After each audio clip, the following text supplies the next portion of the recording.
yang gue penasaran sih, maksudnya dari seorang Vicky gitu kayak, lu udah sakit nih, lu udah ngerasa sendirian, lu udah ngerasa pasangan-pasangan lu yang pernah sama lu terus lu pisah, ini lu sempat nyesel gak sih kayak, coba dulu gue sama dia, bener nih, mungkin sekarang saat gue sakit, saat gue jatuh, lu sama dia. Gue tuh waktu kemarin ngerasain yang gue panas tinggi banget, nggak ada orang siapapun di sebelah gue yang bisa gue peluk. Subuh dari jam 3:30 itu ingat banget gitu. Itu lamur-lamur mulai yang dingin banget, nggak ketulungan, kayak bener-bener kita berada di kutub, dan itu butuh banget. Ya Allah, aku pengen banget ada orang yang meluk aku, ngambilin aku minum, aku haus banget. Wah, itu kesiksa banget sih. Gue berjanji dalam hati, kalau suatu saat Allah akan memberikan kemudahan jodoh kepada siapapun, maka dia adalah wanita terakhir yang pengen gue jaga.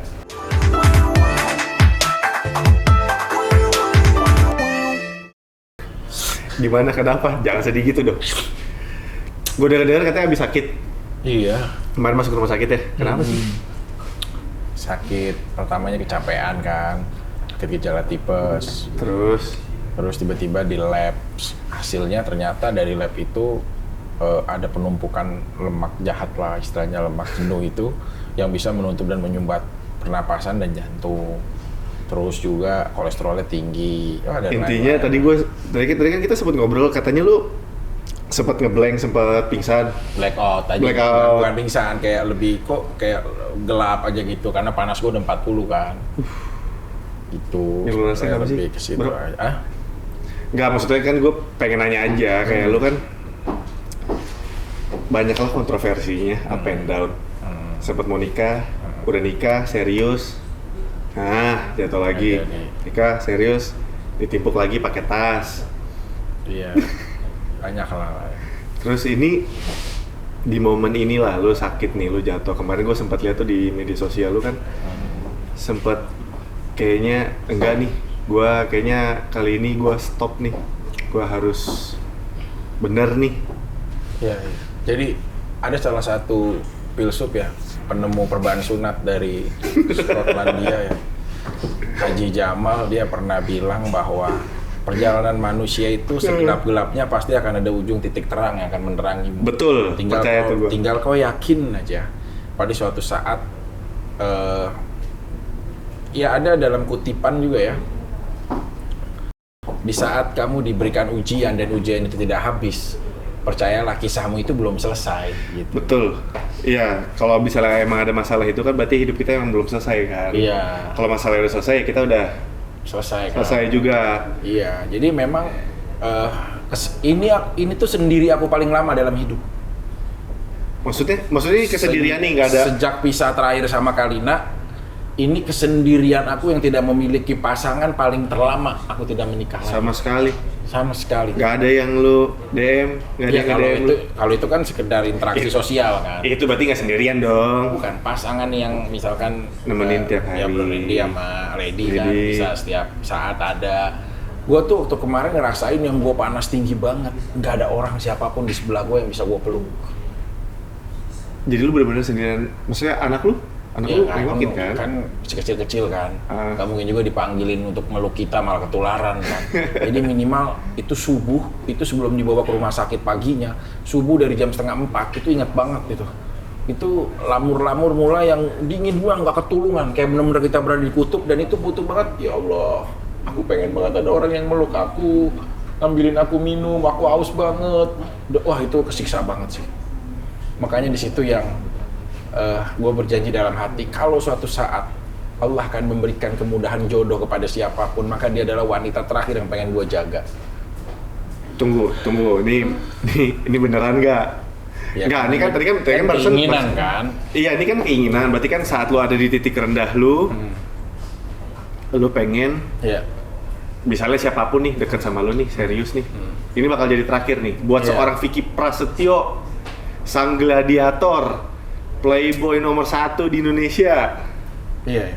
Ibaratnya gue bisa bilang ya, udahlah selesai nih masa-masa penjajakan lu sebagai playboy itu udah kelar. Iya, maksudnya kayak gitu. Enggak nih, serius nih, ini soalnya keluar dari mulut lu nih. Ya, ada salah satu penemu sutet dari Singaparna ya, Haji Asep. Dia pernah bilang di dalam kutipan bukunya bahwa Manusia itu akan selalu ingat 3 hal. Siapa yang mendorong dia sampai dia terjatuh? Siapa yang ada bersama dia di saat dia terjatuh? Dan siapa yang membangunkan dia di saat dia terjatuh? Jadi dalam 3 rangkaian ini mewakilkan banget perasaan aku bahwa ya memang harus mengakhiri ini semuanya. Ibarat lampu lalu lintas ya.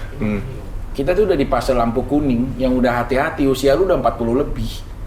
Perjalanan yang seperti apapun lu udah laluin sama siapapun, wanita dari berbagai macam mancanegara udah semua. Iya. Cuma Bangladesh yang belum. Ya jujur ya, Bangladesh. Korea tadi lu cerita sama gua belum? Ya Korea pernah deket aja tapi belum sampai penjajakan belum. Ya eksekusi massalnya belum ya, maksudnya pernah aja gitu loh. Nah hal-hal seperti itu tuh ya udah nggak ada waktu lagi selain waktu yang tepat untuk kita sekarang udah belajar mengakhiri gitu loh, karena ini kayak kesempatan terakhir dari Tuhan di usia 40 lebih itu. Ya udah, lu kalau mau selesai sekalian, atau lu kalau mau terlanjur ya terlanjur sekalian. Iya, karena kan kalau dari pengalaman gue ya, maksudnya gue pernah ada di titik rendah, pernah ada di tengah-tengah badai itu sendiri. Itu ada 2 mindset tuh. Entah lu mau hancur sekalian karena semuanya ya udahlah, semuanya udah kacau balau, atau enggak lu emang iya itu tadi lu mau bangun, lu mau selesain semuanya, lu mau hidup bener, lebih ke arah positif. Tapi kan itu kan perjalanan ke arah yang benar itu kan nggak gampang. Itu kan pasti banyak godaannya juga, cobaannya juga, bervariasi lah, apalagi biasanya kalau misalnya kita mau ke jalan yang benar, itu kan cobaannya kan gak jauh-jauh dari apa yang udah kita lakukan di masa lalu tuh. Yang gue penasaran sih, maksudnya dari seorang Vicky gitu, kayak lu udah sakit nih, lu udah ngerasa sendirian, lu udah ngerasa, lu ngerasa gak sih kayak yang pasangan-pasangan lu yang udah yang pernah sama lu terus lu pisah, ini lu sempat nyesel gak sih kayak coba dulu gue sama dia bener nih, mungkin sekarang saat gue sakit, saat gue jatuh, lu sama dia. Ya sebenarnya pria itu adalah orang keempat ya. Setelah ibu dan ibu, lalu bapakmu kan, lalu laki-laki kan. Terus tapi ingat bahwa seorang ayahlah yang membisikkan kalimat tauhid dan azan pertama kali putri atau putra kita melahirkan ke dunia ini. Pelajaran yang sangat bermakna adalah gue nggak pernah menyalahkan pasangan atau siapapun dari perceraian gue yang sudah berjalan, atau pasangan gue yang akhirnya berpisah. Terus lepas apapun dia, walaupun dia menceritakan 1 juta keburukan gue tuh menyimpan juga 2 juta keburukan dia yang gue simpan hanya untuk lebih menghormati dia. Nah lu cara lu nih, sorry gue potong, cara lu nahan untuk nggak ngomongin keburukan dia, maksudnya gini. Kalau kita menceritakan aib seseorang, ibarat kita meraup sebuah abu, ya abu tahu kan, pasir abu, kemudian kamu lepas di angin yang besar dan saling bertebaran. Kamu bisa nggak mengutin kembali satu persatu abu atau pasir itu yang sudah terbang di bawah angin? Tidak akan kita bisa pungut itu. Nah begitu pun sama di saat kita menceritakan aib seseorang, termasuk pasangan kita, mantan kita, ya itu suatu hal yang akhirnya kalian tidak akan bisa mengembalikan omonganmu yang sudah membuat hati orang terluka. Mending kalau benar, kalau tidak itu akan jadi fitnah yang menjadikan dosa jariyahmu sampai nanti terus menerus. Hidup itu kan hablum minallah dan hablum minannas. Hablum minallah bagaimana hubungan kita dengan Allah. Kita sholat, ibadah, puasa, menjalankan sebuah perintahnya Allah, selesai. Hubungan dengan Sang Kholik. Tapi hubungan sesama manusia itu banyak aturan yang benar-benar ada seseorang ahli ibadah tidak masuk surga karena tidak dihalalkan oleh seseorang yang pernah menyakiti hidupnya. Gitu loh. Jadi kalau hubungan hablum minannas itu benar-benar harus kita jaga baik banget, Ren. Itu salah satu alasan juga kenapa gue nggak mau berbicara lebih kepada mantan pasangan gue di saat kita berpisah. Pernah nggak gue melakukan itu? Mungkin beberapa gue pernah melakukan. Tapi dari beberapa yang udah kita sadari terakhir, akhirnya gue lebih memilih diam. Kenapa? Ya udah itu dijaga, itu aset lu. Apalagi nanti suatu saat lu akan bersama-sama kembali lagi sama dia. Iya, mungkin lebih tepatnya kayak gini ya. Tapi gini, enggak semua orang, maksudnya terutama laki-laki kan, lu saat lu pisah dengan lu, ya pemberitaan lu itu kan ya cenderung nggak baik lah. Lu dibilang playboy lah, lu selingkuh, lu nggak setia. Maksudnya sebagai laki-laki kan kayak harga diri dong. Saat lu harus nahan, padahal lu tahu kartunya dia juga, lu tahu banget, lu bisa aja buka itu dan lu bisa mungkin ya akan lebih terlihat dia lebih buruk dibanding lu. Kenapa? Maksudnya gini, seorang Vicky bisa nahan itu, bisa untuk nggak bicara. Iya, keluar itu tuh gimana? Dan maksud gua kan banyak nih kayak gue juga ngalamin itu. Saat gue di expose itu ada tuh kayak kok gue nah buat lu seorang Vicky, ada salah satu pemimpin dunia wanita ya, dari Argentina, Evita Peron namanya. Tahu kan? Tahu. Dia pernah bilang kepada tantenya juga yang hilang saat dia tamasya, Evita Mala, bahwa enggak, dia emang tante, enggak saudara dia. Bukan, beda. Itu beda. Oh beda, sorry. Maksudnya Evita. Ini lagi coba serius, Vicky. Iya, maksudnya kan gue lagi coba. Evita Peron ya. Evita Peron bukan Evita Mala. Oke, sorry. Evita Peron, ya, presiden Argentina ya. Dia pernah bilang bahwa wanita adalah makhluk yang memiliki perasaan lebih ketimbang logikanya. Iya, setuju gua. Makanya dekatlah wanita dengan apa yang menusuk rasa dan hatinya. Contoh, kelemahan pria adanya di mata. Dia mudah untuk melihat apapun yang dia suka, dia bisa berikan apapun yang dia punya. Kalau wanita itu di telinga katanya. Makanya wanita lemah akan mendengar kata rayuan ataupun apapun bentuknya, ya. Yang dia akhirnya bisa tersentuh melalui perasaannya. Nah, kalau wanita yang tulus sudah memberikan segala macam kehidupannya dan keseriusannya, nyawa seorang Vicky Prasetyo tuh mau akan dikorbankan untuk dia. Tapi kalau seorang wanita menganggap kisah cintanya adalah sebuah permainan, maka aku yang akan ngajarin dia cara mainnya. Nih sebenarnya gini loh, seorang Vicky nih yang gue kenal, lu tuh apa ya, mungkin bisa dibilang secara filosofi semuanya tuh tentang wanita, tentang hubungan, tentang bagaimana berhubungan dengan sebagai suami istri atau filosofi lu tuh bagus-bagus. Tapi kenapa lu tidak merealisasikan? Iya, gitu loh. Ada salah satu penemu sempak Firaun.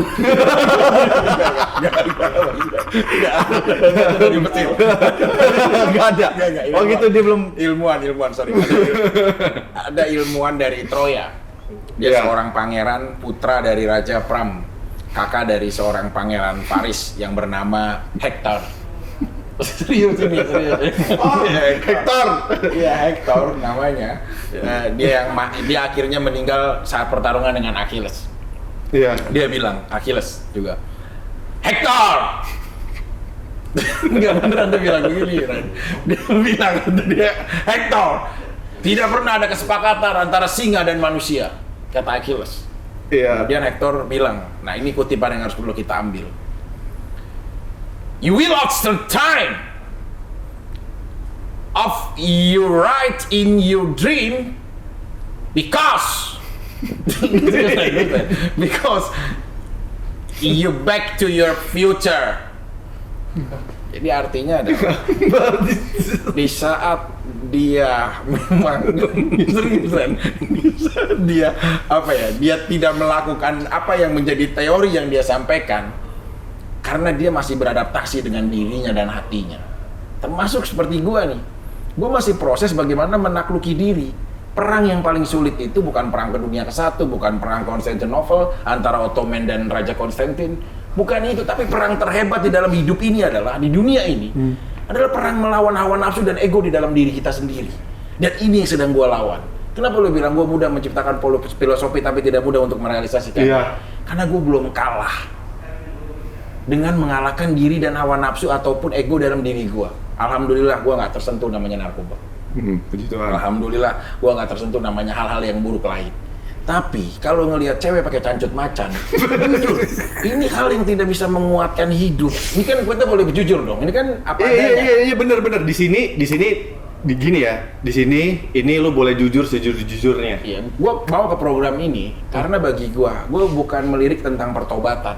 Itu urusan dia sama Tuhan. Bener. Tapi gue anggap kamera ini adalah cermin untuk gue mengakui kesalahan gue di sini. Bener. Terlepas orang mau suka atau tidak melihat diri gue, tapi this is myself. Lu bisa nerima diri lu sendiri dengan segala macam kekurangannya. Gue lebih baik dibenci menjadi diri gue sendiri daripada gue harus menjadi peran munafik untuk disukai orang. Nah, tuh bagus banget. Itu gue suka banget tuh. Karena apa ya, yang gue lihat dari lu, ya kayak tadi deh, ini kita bercanda, ketawa, mungkin orang akan ngeliatnya, apa sih, Vicky Prasetyo, lelucon lu, lu gini lu, hidup lu begini. Tapi enggak banyak orang dan enggak semua orang tuh berani jujur, menurut gue, karena buat jujur atas kelemahan diri lu sendiri di perjuangan hidup lu, di perjuangan pertobatan kan perjuangan, hidup itu pertarungan buat gue. Betul. Saat lo mencoba memperbaiki diri dan lo buat gue bisa jujur kayak ya gue masih lemah di sini dan gue masih berjuang di sini, dan lo nggak mendengarkan kiri kanan buat lo ini itu keren buat gue. Kayak bener nggak munafik, karena kan banyak sekarang orang munafik yang pikirnya yang penting gue kelihatan baik di luar, packaging gue baik, packaging gue keren, tapi sebenarnya dalamnya borok. Ya tapi kan itu pertanggungjawaban dia sendiri sama Tuhan sama manusia di kemudian hari kan. Nah, lu berperan menjadi apa yang lu mau gitu loh. Kalau menurut gua lebih suka anggaplah kesalahan gua banyak, tapi ada sesuatu yang gua sampaikan itu positif. Anggaplah gua seperti lilin yang membakar diri gua untuk menerangi sekitar. Mungkin kesalahan-kesalahan gua, kesalahan-kesalahan lu yang pernah dilakukan, lu jadikan contoh buruk biar lu nggak mengikuti contoh ini. Itu dia yang selalu gue ngomong. Jadi gue tuh nggak pernah mau makanya gue ngundang nih ke program ini tuh supaya mungkin ya lu, karena gue tahu lu orang yang nggak pernah basa-basi, lu orangnya selalu jujur apa adanya aja. Ya udah, lu liat gue jelek ya gue jelek, lu liat gue bagus ya bagus, lu terima aja. Jadi you get what you see gitu. Jadi kalau gue selalu bilang sama orang-orang yang mau, maksudnya gini loh ya, gue selalu lihat apa yang bisa, dia udah berubah jadi baik nih, dia bertobat nih, jangan lihat itu susah. Lu lihatnya dulu gue buruknya kayak gimana, tolong jangan dicontoh. Kalau lu melakukan apa yang udah pernah lu lihat dari gue negatif terus lu lakukan dan lu kena batunya, buat gue itu, gue aja bodoh saat itu. Iya, setuju. Maksudnya kita itu jangan panik dengan penilaian dan penghakiman orang terhadap kita. Ini ada salah satu filsuf ya, penemu LC dari Pantai Indah Kapuk ya. Serius, ada ini gue pernah ngobrol. Ada penemu LC dari Pantai Indah Kapuk ya. Dia pernah bilang bahwa di saat orang berbicara buruk tentang apa yang gue lakukan, maka hanya gue yang tahu dengan Tuhan apa yang gue perjuangkan. gitu. Karena jadi kita tuh nggak boleh ya. Misalkan contoh gini ya. Kenapa itu? Ibu-ibu itu tidak mau memberikan sedekah kepada orang yang lewat, padahal dia bermobil. Kita nggak tahu, padahal uang sisa dari ibu itu ternyata digunakan untuk anak yang sekarang sekarat di rumah sakit. Nah, kita tuh nggak boleh menghakimi apa yang kita lihat dalam waktu yang singkat. Gua tuh orangnya paling nerima semua circle siapapun orang itu, siapapun. Dari yang paling atas sampai yang paling bawah, wallahi gua muslim, nggak ada gua lihat semuanya beda. Semuanya sama. Iya, tidak ada apapun. Dan apa ya? Dan itu kan sebenarnya kan yang sering terjadi, yang bukan sering terjadi, yang sekarang terjadi kan di dunia media sosial kita, kan kayak gitu. Ya, contoh gini deh, sekarang di entertain, kita ada masalah, ya, misalkan tergambarkan masalah, tergambarkan masalah tentang perjalanan permasalahannya dia. Misalkan ketahuan apa, ketahuan ini, ketahuan itu, atau apapun. Banyak orang yang menyelamatkan diri pertama kali adalah satu, supaya dinilai baik, akhirnya dia lari ke agamanya. Dan agamanya dijadikan topeng atas keburukan dia. Apapun resikonya itu, dia tetap menutup diri supaya orang menilai itu baik. Padahal dia sedang memainkan agamanya sendiri hanya untuk menutupi keburukannya. Paham? Paham. Ya, jadi kalau menurut gua, lu apa adanya bicara. Bener. Jangan mudah dengan kata saya hijrah, tapi perilaku dan akhlak lu tidak hijrah. Ada salah satu hadis yang gua ketahui, Bismillahirrahmanirrahim, innama bu'istu liutamima makarimah akhlak. Sesungguhnya Nabi besar Muhammad diturunkan ke bumi untuk menyempurnakan akhlak karimah semua umatnya. Termasuk kita semuanya nih, apapun yang umat muslim. Jadi, ya, seilmu apapun kalian tinggi, seapapun sembunyikan keburukanmu di balik tentang agamamu, agar orang tahu, oh kamu udah hijrah, oh kamu udah baik, tapi hati kecilmu tidak berlaku seperti itu. Berapa juta pasang mata yang kamu bodohi dan kamu kelabui dengan mengatasnamakan agamamu. Iya, itu dia, itu yang kadang ya, kayak kalau gua ngelihatnya, orang kan ngelihatnya kadang-kadang kita wah, di luarnya baik. Terus kita ini kan saat kita membawa suatu agama, membawa agama kita, membawa Tuhan kita berarti kan. Kita kan berarti secara nggak langsung jadi brand ambasadornya dia. Iya. Kalau kita misalnya emang dari hati kecil, itulah yang selalu gue bilang gini. Saat kesalahan lu ditaruh di luar, borok lu taruh di luar. Kulit lu yang biasa lu pamerkan itu sekarang ditaruh di dalam. Berarti kan yang tahu kebaikannya, apa yang lo lakukan buruk baiknya, itu kan cuma lo dan Tuhan doang yang tahu. Iya, setuju. Itu yang selalu gue bilang tuh kayak apa ya, kemenangan eksklusif. Saat lo melakukan sesuatu dengan benar, tapi dan lo sadar ya, yang tahu lo menang itu cuma lo doang, dan lo nggak bisa selebrasi di luar karena orang-orang udah nggak akan ngeliat kebaikan lo lagi karena udah tahu borok lo. Ya kalau menurut gua, jangan kalian takut direndahkan sesama manusia hanya karena persoalan kesalahan yang kalian lakukan.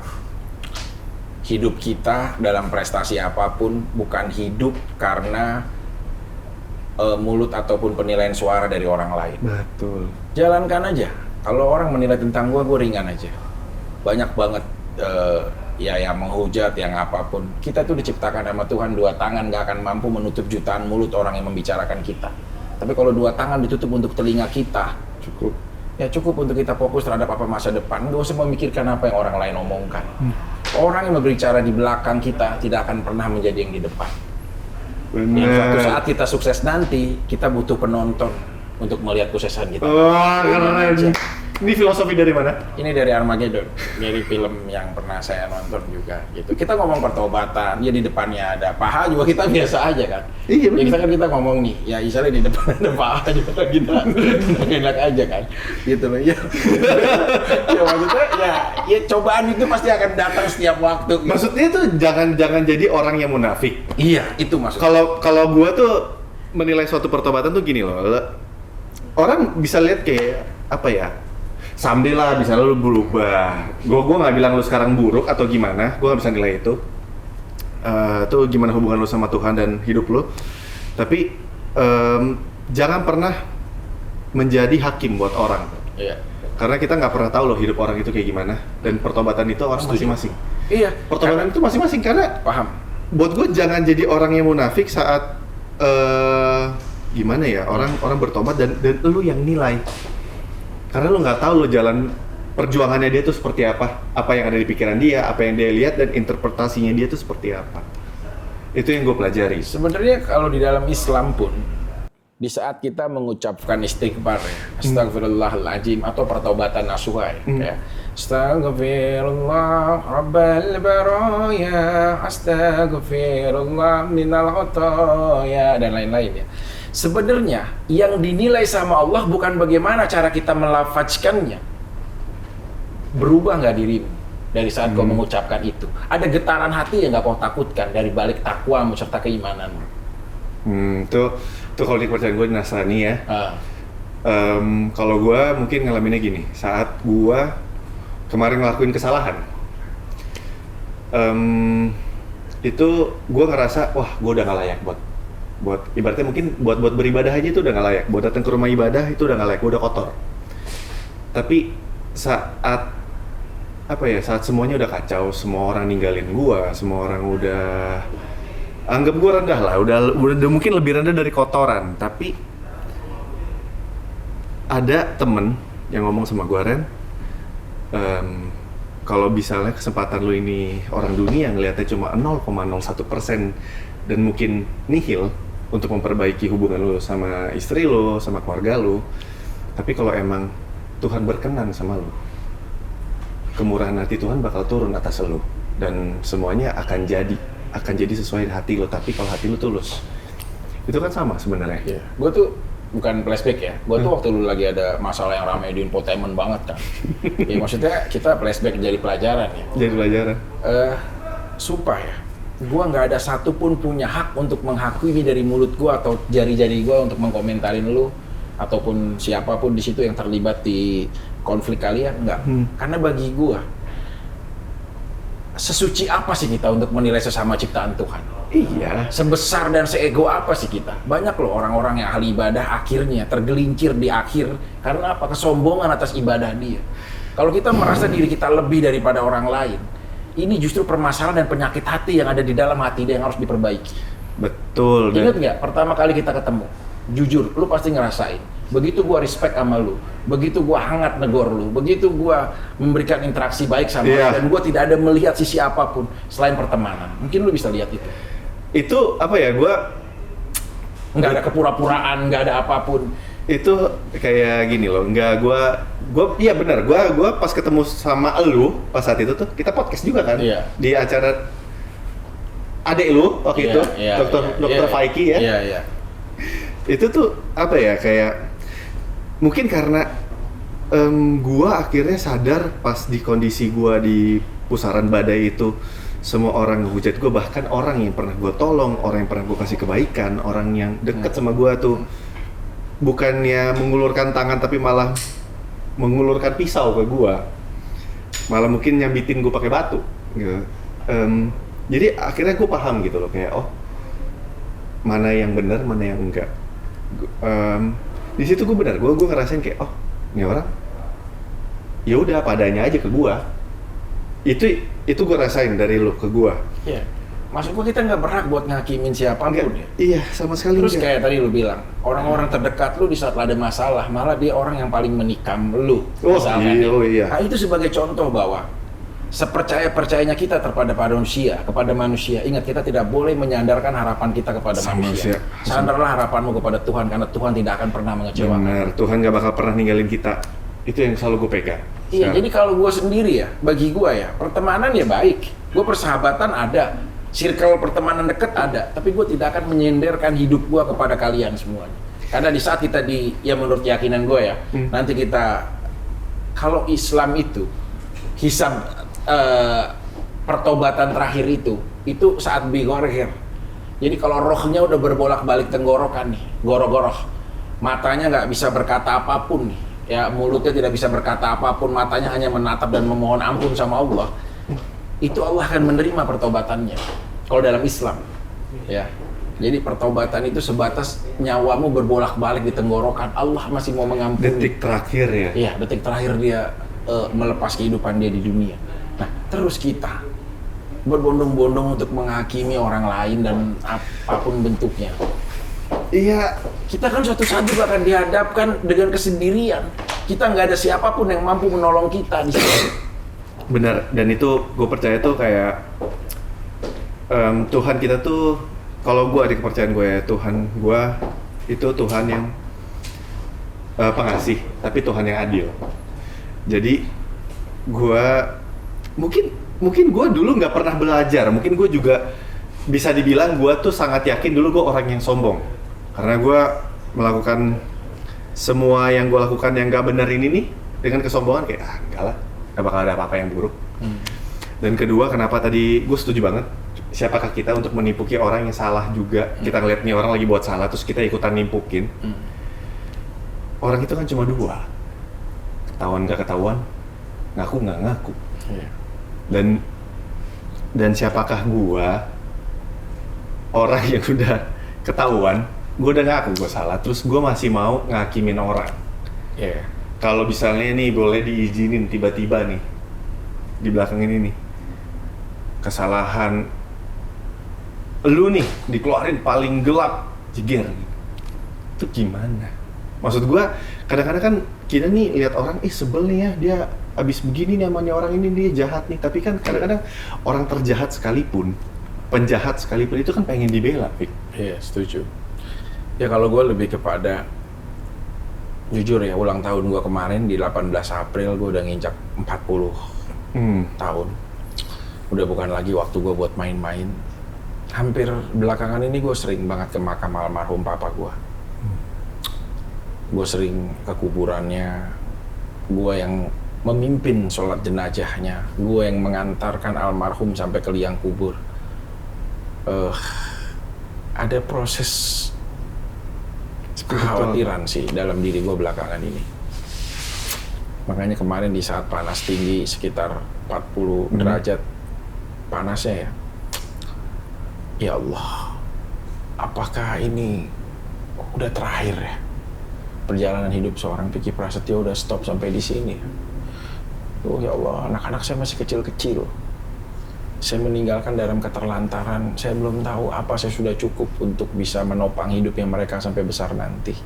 Dan inget Ren, jujur gue takut banget nanti saat gue dimakamin, diantarin ke makam kita, setelah dimandikan, disolat jenazah kan, kemudian diantarkan ke makam yang kita biasanya kalau lewat makam itu sangat menakutkan dalam kesendirian. Tiba-tiba kita dihadapkan di dalam penghuni yang tetap di situ, ya, dikubur, dibalikan ke posisi kiblat kita, ya, tidak ada siapapun yang menemanimu, orang terakhir yang mengantarkanmu, maka akan ada malaikat yang akan menanyaimu, munkar wa nakir, man robuka, man nabiyuka, man kitabuka, terus semuanya. Kekhawatiran gua saat kita sudah tidak lagi bisa bernapas di dunia ini dan menjadi sosok orang yang hidup di dalam kegelapan. Kita mati lampu 1 jam, 2 jam, 1 hari aja kita udah kelabakan, udah kacau. Apalagi kita hidup dalam kegelapan. Ada gua rasa khawatir di situ. Kemarin waktu belakangan sakit itu mengingatkan kepada gue nggak boleh menjadi orang yang kuat terus merasa gue ini akan hidup selamanya. Kalau soal ibadah, yakinkanlah bahwa kau akan mati besok. Jadi kau akan panik untuk beribadah setinggi-tinggi mungkin. Ada rasa tahu diri. Sisi gue sih ya. Iya, ada rasa tahu diri. Gue nggak membicarakan sisi kereligian seorang Vicky Prasetyo, gue nggak. Tapi buat gue ini tuh apa ya? Mungkin lu bisa bilang ini bukan religi, tapi ini buat gue nih manusia yang tulus. Ya gue menyampaikan perasaan gue apa adanya aja pada saat itu dan sekarang. Iya, dan maaf ya, maksud gue lebih seneng denger kayak gini dibanding orang tuh yang lu boleh beragama, lu boleh beribadah tiap hari, tapi lu tidak punya hati untuk mikir deh, kayak sekali-sekali tuh, nih gue gimana ya abis ini ya, gue abis ini nanti gue saat gue nutup mata, napas gue terakhir, gue kemana? Pengadilan terakhir gue kemana? Dan tadi tuh apa sih yang lu rasa itu pas lu sakit? Tadi kan lu sempet kayak keinget lagi bokap, terus lu juga ya kan lu tinggalin buat anak-anak lu apa legasinya, warisannya, apa yang mereka nanti akan kenang. Ih, papa dulu ini loh, papa kita ini loh. Sebenarnya saat kita meninggal, apalagi kita public figure, ya mungkin jadi berita ya. Berita itu bertahan berapa lama sih kita diingat? Sehari, 2 hari, seminggu, 2 minggu, 40 hari paling lama, selesai. Hilang, kita dilupakan aja. Zamannya udah habis, zamannya udah selesai. Udah bukan lagi membicarakan kita lagi. Mungkin kita orang terakhir yang dibicarakan. Kapan dibicarakan lagi? Ya mungkin kalau ingat pas dia lagi ulang tahun. Kalau ingat ya pas dia nanti nepung tahun, 1000 tahun dia meninggal, 1000 hari dia meninggal atau apapun lah. Kita itu pasti akan punah. Nah, di saat kau punah, amal jariah di dalam Islam yang akan terus mengalir adalah doa dari anak yang soleh dan soleh. Jadi bagaimana kita meninggalkan keadaban yang baik, akhlak, pengetahuan agama yang baik kepada anak-anak kita untuk dia tahu hukum agamanya dulu. Di saat orang nggak ada, minimal di setiap sholat dia selalu mengirim Al-Fatihah. Wallahi ya, ini aku bukan membicarakan tentang apapun ya. Aku sama mantan mertua aku aja yang aku anggap itu adalah ibu yang tidak pernah ada. Mungkin dalam status hidup hubungan dunia, status mantannya. Tapi nama almarhumah ya Ibu Hajah EN Wardaniyah binti Haja Madani itu ibunya Kalina. Wallahi selalu aku bawa dalam Al-Fatihah aku setiap aku habis sholat. Itu bentuk pengabdian aku sama ibu mertua aku. Meskipun kita sekarang sudah hidupnya masing-masing, Kalina, aku coba tetap itu saat ibunya mungkin saat ini kegelapan ada menyelimuti di dalam kehidupan alam barzahnya. Saat kita kirimkan Fatihah, terserah Allah mau menjadikan ini sebuah ibadah yang bisa langsung mengalir ke ibu, ikhlas aja kita sampaikan, tulus aja kita haturkan, kita persembahkan Al-Fatihah ini setiap habis sholat. Siapa tahu, kita kan nggak boleh nih menghakimi apapun, tapi saya meyakini ada kebijakan Allah di balik Al-Fatihah yang saya sampaikan setiap Fatihah yang saya sampaikan setiap habis sholat untuk almarhumah ibu mertua.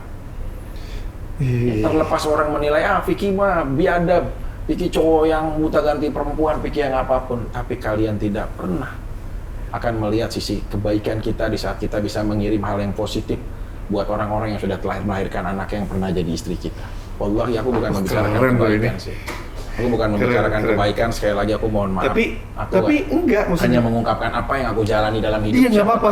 Siapa tahu jadi mengingatkan orang gitu loh, Ren, buat semuanya. Iya benar, maksud gue tuh kita tuh nggak perlu paksa diri untuk kelihatan baik kok. Iya sih. Maksudnya kita nggak perlu orang buat nilai. Maaf ya, kadang-kadang kan orang, apalagi kalau bisa kita emang udah dicapnya tuh negatif. Itu kan pasti nggak mungkin deh. Kayak gue aja kadang-kadang ibu-ibu suka di belakang gue. Itu kan. Tapi balik lagi tuh, gue cuma mikir kayak, iya udah, gue emang pernah ngelakuin kesalahan itu dan ya ini bayar harga gue dan dia juga nggak akan pernah tahu kebaikan gue, dan kalaupun gue melakukan kebaikan di depan dia pasti akan bilang itu cuma acting. Yang tahu kan cuma balik lagi cuma gue sama Tuhan. Itu yang pesannya dari tadi Vicky sampaikan itu bagus banget. Emang ini obrolannya kedengarannya kayak simpel, tapi buat gue pribadi jujur Vicky ini kayak dalam pesannya buat gue, simpel, dalam. Ya gue sih bukan orang yang layak untuk bisa dijadikan sumber mungkin, tapi apa yang gue sampaikan tulus dari hati aja, siapa tahu bisa bermanfaat. Jangan pernah lihat siapa yang berbicara, tapi apa isi dari apa yang dia bicarakan dan sampaikan. Ya gue sih berharap ya apapun itu bentuknya, satu, kalian hidup berpasangan pasti akan ada konflik dan permasalahan. Apabila sudah selesai, jagalah aib sesama pasangan. Itu aja sih, itu yang gue pengen sampaikan dari tadi yang udah pernah kita obrolin. Terus kedua, benar-benar. Ibu kandung ataupun ibu mertua itu tidak ada bedanya. Hanya membedakan dia yang melahirkan kita, membesarkan kita, dengan ibu yang juga memberikan kasih sayang kepada kita. Jadi meskipun hubungan kita sudah berakhir dengan putrinya, ya, tapi yakinlah rasa hormat itu tidak akan pernah hilang sebagai seorang anak menantu kepada ibunya, meskipun itu ibu mertua. Jadi aku pengen nyampaikan aja sih secara menyeluruh gitu loh, bahwa inilah hati aku gitu loh. Terlepas orang menjadikannya ini penilaian apa kek, aku mah istilahnya berbesar hati aja untuk orang menilai kita. Cuma yang terpenting dari obrolan ini adalah kita tidak pernah tahu takdir kita itu akan dihadapkan seperti apa. Setuju. Ya, tapi kita berhak keluar dari takdir itu untuk menjadi yang lebih baik lagi dan terlihat sempurna di mata Tuhan. Mata Tuhan, bukan manusia. Bukan manusia. Jadi aku tidak akan menggubris apapun tentang penilaian manusia terhadap kita, karena pada hakikatnya semua akan sama di hadapan Tuhan Yang Maha Esa. Benar banget. Jadi berat ya. Tapi keren loh. Gue jujur ya, dulu gue sempat nontonin lu perjalanan karir lu, perjalanan hidup lu gitu. Gue pikir apaan sih ini orang nih, lelucon aja udah. Ini orang nih, maaf ya, Vic, maksudnya kayak ini orang nih nggak ada value-nya lah. Tapi maksud gue itu dia, maksudnya kadang-kadang tuh kita nih sebagai manusia nih menilai orang tuh terlalu cepat, terlalu ngelihat suatu buku dari sampulnya aja, lu nggak pernah lihat, mau coba lihat sedikit lagi dari sejarahnya orang ini udah ngelewatin apa aja. Dan gue jujur hari ini dapat banyak banget dari lu nih. Ya sama aja, gue juga banyak dari lu. Gue senang. Gila, gue belajar banget. Banyak banget ini. Perubahan lu juga bagus. Amin. Ya mudah-mudahan orang tuh kalau habis kena badai, insya Allah pasti Tuhan akan memberikan kebahagiaan juga buat nanti. Iya. Iya, amin. Aduh. Oke, pejuang tobat. Pokoknya gue doain lu terus. Pokoknya ya kemarin sakit, ya, udah sembuh. sama. Ini udah ini kan recovery. Terus juga ada hidayah yang lu dapetin juga. Amin. Tadi gue sempet ngobrol, lu pengen sekali ini serius deh.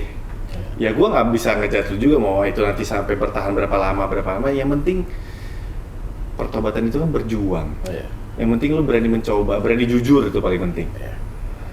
Yang penting terus berjuang terus, sehat terus.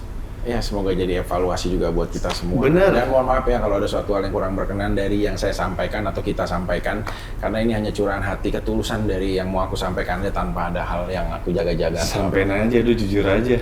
Kadang-kadang orang tuh paling susah tuh buat jujur, karena ada apa ya yang gue pelajarin tuh, orang itu sebenarnya jujur itu gampang, tapi jujur itu juga menyakitkan karena di balik kejujuran pasti ada agenda atau keinginan kita untuk diterima baik lagi kejujuran kita sama orang lain. Tapi berusaha buat jujur karena sekali kita mengambil jalan kejujuran, percaya deh, semuanya plong kok. Amin. Gak usah pikirin dengerin omongan orang mau yang jelek mau yang apa, udahlah. Amin. Semua orang juga berjuang. Itu dia pejuang tobat. Episode Vicky Prasetyo. Terima kasih. Terus berjuang di pertobatannya, terus berjuang juga. Hidup itu pertarungan, ya. Pertobatan itu perjuangan. Amin. Yuk. Terima kasih. Terima kasih. Assalamualaikum.